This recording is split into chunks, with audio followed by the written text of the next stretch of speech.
What can we learn from a butterfly stuck in a cocoon? Speedy Moments with JT. Let's get it. Yeah. Ladies and gentlemen, I got a real announcement to make. It's just that I'm feeling real good right now. Yeah. We've been doing all right. What can we learn from a butterfly stuck in a cocoon? See, there was a story. It was a young boy. He used to go to his back porch every single day and just stare into the nature. And so one day he went to his back porch, just sitting on the porch on the rocking chair, and he looks in the corner of the porch and he sees this cocoon. And so he watched this cocoon every single day to see if something was gonna happen, and nothing ever did. But about 2 weeks went by, and he walked up to the cocoon one day and he saw this small little slit that was inside of the cocoon. And so he got a little closer look, and he looked inside of it and saw this small butterfly that was struggling to come out. So the young boy, who had compassion in his heart, ran into the house, went and got one of his dad's little pocket knives, ran back out to the cocoon, and he slid it all the way open. And when he did that, this little ooze came out, little slime came out, and then the butterfly came out with it.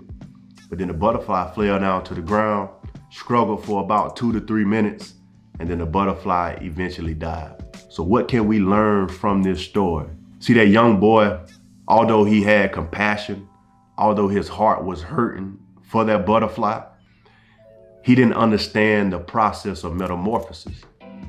See, he didn't understand that the actual struggle or the pressure or the hardship that butterfly was trying to endure in escaping that cocoon was actually strengthening his muscles so that he'll be able to fly to his highest potential.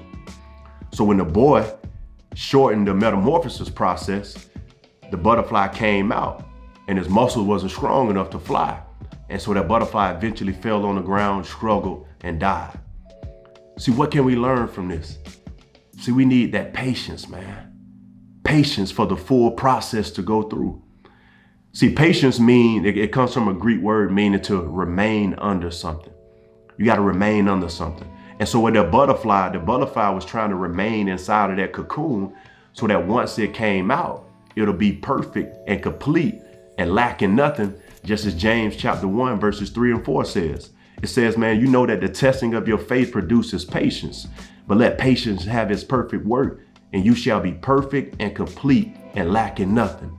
See, that butterfly wasn't perfect and complete yet, because that metamorphosis process, that pressure, that pain, the trials that it was going through trying to get out of that cocoon was supposed to actually propel it.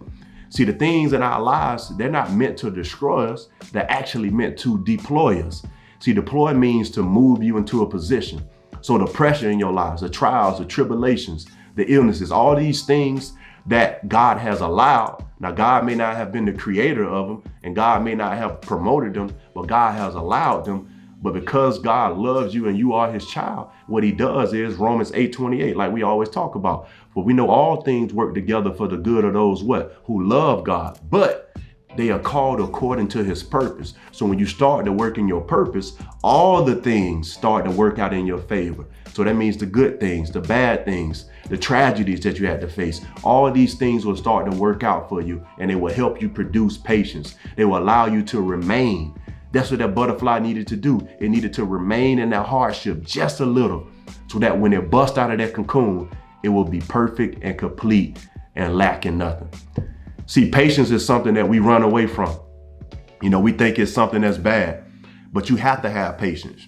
And to be honest with you, you can't have faith without patience, because faith is the substance of things hoped for, the evidence of things unseen. So if something is not seen yet, you're waiting for it to be seen. So you have to have patience. So if you have faith in something, that means you have to have the patience to wait it out. You have to have the patience to remain in that waiting stage.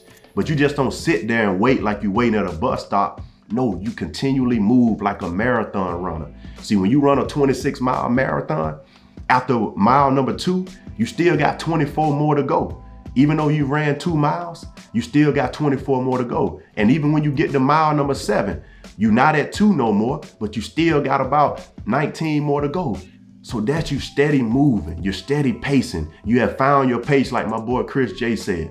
So you gotta be patient. You gotta remain under something. Sometimes that pressure, that trials, it ain't gonna feel good, but I guarantee you, when you come out of it, you will be perfect and complete and lacking nothing. But most importantly, you'll be able to fly like that butterfly wanted to. Speedy Moments and JT.